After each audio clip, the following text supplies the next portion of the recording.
এই গরম চায়ের কাপে ধোঁয়া উঠছে, আহা জীবনটা তো বেশ। কিন্তু আমি জানি এই টেবিলেই রাখা পুরনো ওষুধের স্ট্রিপগুলোর মতো আমার মেয়াদ ফুরোচ্ছে। ঠিক ধরেছেন, আজকের গল্পটা এক্সপায়ারি ডেট নিয়ে। আমাদের চিপসের প্যাকেট, ফ্রিজের দুধ, এমনকি বালিশের ভেতরে জমে থাকা স্মৃতিগুলোরও মেয়াদ ফুরোয়। জানেন, একটা গবেষণাতে বলা হয়েছে মানুষের প্রেমে পড়ার ক্ষমতারও নাকি এক্সপায়ারি ডেট আছে। ঠিক কাণ্ড। মানে আমাদের রোমান্টিক শেলফ লাইফ কতদিন টিকবে সেটা বিজ্ঞানী বলে দেবে। ধরুন একটা মোবাইল ফোন কিনলেন, নতুন ঝকঝকে স্মার্টফোন।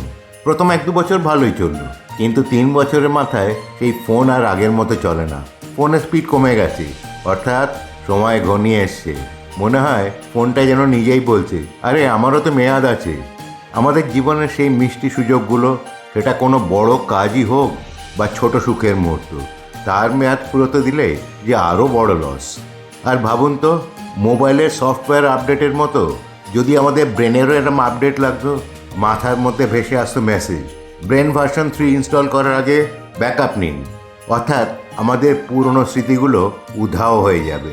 এবার ধরুন একটা চিপসের প্যাকেট আছে, তারও মেয়াদ শেষ হয়।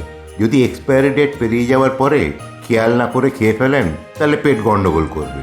একইভাবে যদি জীবনের হাসি, আনন্দ, সুযোগ সুবিধেগুলো এক্সপায়ারি ডেটের আগে না নেন, সেটা তো আরও বড় লস, তাই না? একটা অভিজ্ঞতার কথা বলি। আমাদের জীবনের ছোট ছোট সুখের মুহূর্তগুলো আমরা প্রায়ই নষ্ট করে ফেলি ব্যস্ততার অজুহাতে।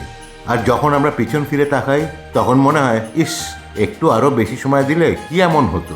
তাই আজকে থেকে শুধু বাইরে নয়, ভেতরের মেয়াদটাও চেক করুন। আমাদের জীবনটা যেন মোবাইলের মতো স্লো না হয়ে যায়। জানেন, জীবনের প্রতিটা মুহূর্তেই একটা না একটা মেয়াদ শেষ হওয়ার কাউন্টডাউন চলছে। একটা ফুল যখন ফুটতে শুরু করে, সে জানে যে সে কিছুদিন পরে ঝরে যাবে। আমরা তো মানুষ, আমাদের স্মৃতিগুলো, আমাদের বন্ধুত্ব, আমাদের সম্পর্ক, এমনকি আমাদের স্বাস্থ্য, সবই ধীরে ধীরে এক্সপায়ারি ডেটের দিকে এগোয়। তাই এই মুহূর্তটা উপভোগ করুন আর নিজেকে তৈরি করুন। নতুন কিছু শিখুন, নতুনভাবে মানুষের সঙ্গে কথা বলুন।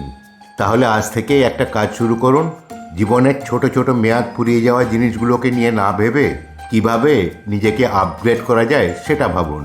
আর হ্যাঁ, যদি মনে হয় এই ভিডিওর কমেন্টে বলুন এমন কোনো জিনিস আছে যা আপনি মেয়াদ ফুরিয়ে যাওয়ার পরেও রেখে দিয়েছেন। কারণ ইমোশন। আমার কাছে কিন্তু একটা পুরনো ল্যাম্প আছে, যেটা জ্বলে না কিন্তু স্মৃতি জ্বালায়। আজকের মতো এই পর্যন্ত।